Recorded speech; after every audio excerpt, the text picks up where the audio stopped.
sahabat Kompas TV, ibadah haji selalu menjadi momen yang ditunggu-tunggu bagi jutaan umat muslim dari seluruh dunia termasuk Indonesia. Pemerintah Indonesia melalui Kementerian Haji dan Umrah RI telah menetapkan kuota haji Indonesia tahun 2026 sebanyak 221.000 jemaah. Lalu apa saja strategi yang dipersiapkan oleh para pemangku kepentingan demi menciptakan penyelenggaraan haji yang aman, nyaman, dan juga lancar? Yuk kita tanyakan langsung. Melalui acara Kompas TV Haji Outlook, para pemangku kepentingan mulai dari Menteri Haji dan Umrah RI, Ketua Komisi 8 DPR, BPKH, Ampuri hingga Komnas Haji berdiskusi mengenai strategi persiapan jelang ibadah haji 2026. Di tengah memanasnya geopolitik di Timur Tengah, Menhaj mengatakan keselamatan jemaah haji menjadi hal utama. Ia memastikan persiapan haji sudah rampung dan kloter pertama akan berangkat sesuai jadwal pada 22 April 2026. Perlu saya sampaikan bahwa sampai hari ini semua persiapan sudah selesai. Visa sudah 100% keluar, semua persiapan kita di Saudi juga sudah selesai. Hari ini Wakil Menteri Haji sedang berada di Saudi juga untuk memastikan semua persiapan-persiapan itu alhamdulillah semua berjalan dengan baik. Dan kita berharap situasi juga masih seperti ini, tidak terganggu dengan persiapannya. Kita harapkan tanggal 21 April jamaah haji kloter pertama sudah masuk asrama haji, tanggal 22 berangkat ke Tanah Suci. Mudah-mudahan semua on schedule sehingga berita-berita yang mengatakan ada perubahan, ada ketidakberangkatan dan sebagainya mudah-mudahan tidak terbukti nantinya. Tentu seperti amanah Presiden bahwa keselamatan dan keamanan jamaah haji menjadi prioritas utama. Karena itu kita melakukan mitigasi berbagai kemungkinan-kemungkinan yang akan terjadi. Apapun itu tetap pertimbangan keselamatan dan keamanan jamaah haji menjadi prioritas utama seperti arahan Presiden. Ada beberapa kemungkinan. Pertama mungkin pemberangkatan tidak semua. Kemungkinan pemberangkatan tidak berangkat semua. Atau mungkin pemberangkatan tetap semuanya tapi melalui jalur yang berbeda. Itu semua kita perkirakan juga. Dan yang lebih kita khawatirkan memang sudah berangkat semua tiba-tiba situasinya semakin memburuk juga, itu juga menjadi pertimbangan kita. Dan juga yang disampaikan oleh Presiden, utamakan keselamatan dan keamanan jamaah haji kita. Saya kira itu. Ya. Sedangkan mengenai potensi penambahan biaya karena dampak geopolitik di Timur Tengah, Menhaj mengatakan akan berusaha keras agar tak perlu ada tambahan biaya bagi jemaah haji. Kemungkinan potensi tambahan biaya memang ada. Misalkan hari ini aftur sudah naik. Walaupun kita sudah berkontrak dengan maskapai penerbangan sejak beberapa bulan lalu. Kemungkinan naik itu karena jalurnya berbeda. Kita menggunakan jalur beda dan itu akan memerlukan tambahan waktu terbang, otomatis memerlukan tambahan biaya. Tapi insya Allah kita akan berusaha keras tidak perlu menambah biaya ke jamaah. Kita upayakan sumber-sumber lain yang mungkin masih bisa kita upayakan nantinya. Saya kira itu. Ya. Terima kasih. Dari pihak Badan Pengelola Keuangan Haji atau BPKH sendiri mengatakan secara likuiditas penyelenggaraan ibadah haji 2026 aman terkendali. Ya, kami dari BPKH pada prinsipnya yang menjadi concern untuk penyelenggaraan ibadah haji tahun ini terkait dengan geopolitik adalah mengenai kurs mata uang asing.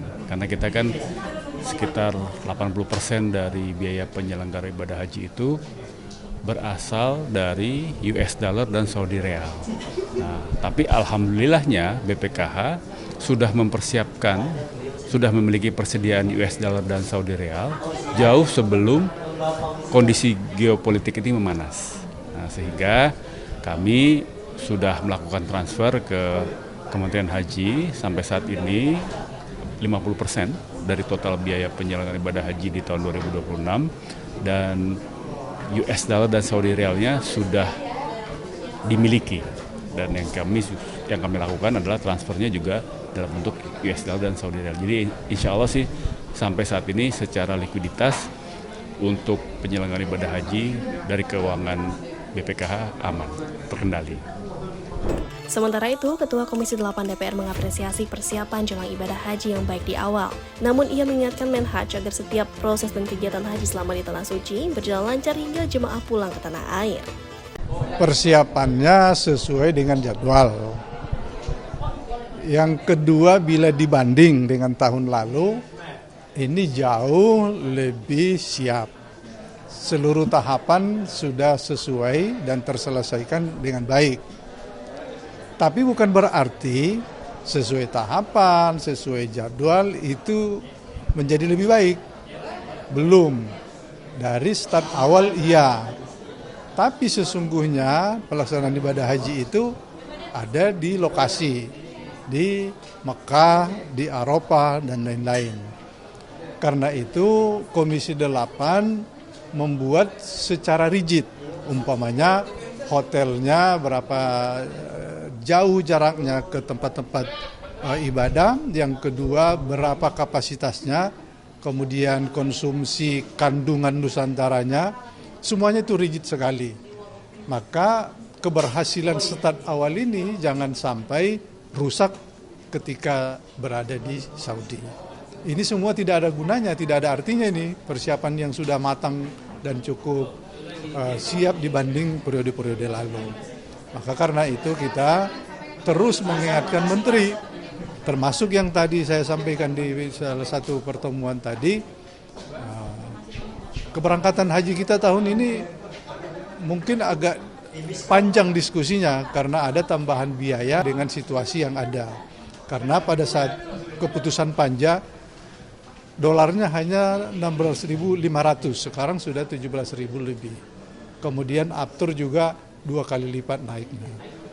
Nah, belum formal Garuda sudah menghubungi kita dan menghubungi BPKH.